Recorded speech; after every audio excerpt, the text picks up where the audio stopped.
अस्सलामुअलैकुम। कराची में तेल का खेज वाक़ये पर कोहराम मच गया। शादी में फायरिंग, फर्स्ट ईयर इम्तिहान की तैयारी करती 19 साला तालबा गोली लगने से जाँ बहक। क्या आप हालात हाजरा से आगाही हासिल करना चाहते हैं? खबर के पीछे छुपे असल हकाइक जानना चाहते हैं? तो अभी सब्सक्राइब कीजिए दिलमिल पाकिस्तान को और साथ ही घंटी के निशान पर क्लिक कर दें।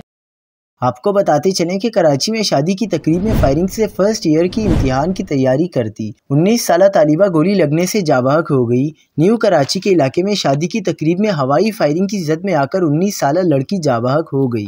मकतूला की लाश 3 घंटे से ज़ायद देर तक घर की छत पर पड़ी रही और किसी को पता नहीं चला, जबकि बाराती फायरिंग करते हुए बारात लेकर हैदराबाद चले गए। पुलिस के मुताबिक सेक्टर 11D मकान नंबर 670 की छत पर फायरिंग की जद में आकर 19 साला लड़की जाँ बहक हो गई, जिसकी लाश अब्बासी शहीद अस्पताल मुंतकिल की गई, जहां उसकी शनाख्त 19 साला लाइबा दुख्तर अहमद अली के नाम से की गई। SHO ने बताया कि जाँ बहक होने वाली लड़की के घर से 2 घर छोड़कर अहमद रजा नामी शख्स की शादी थी और बारात हैदराबाद जा रही थी।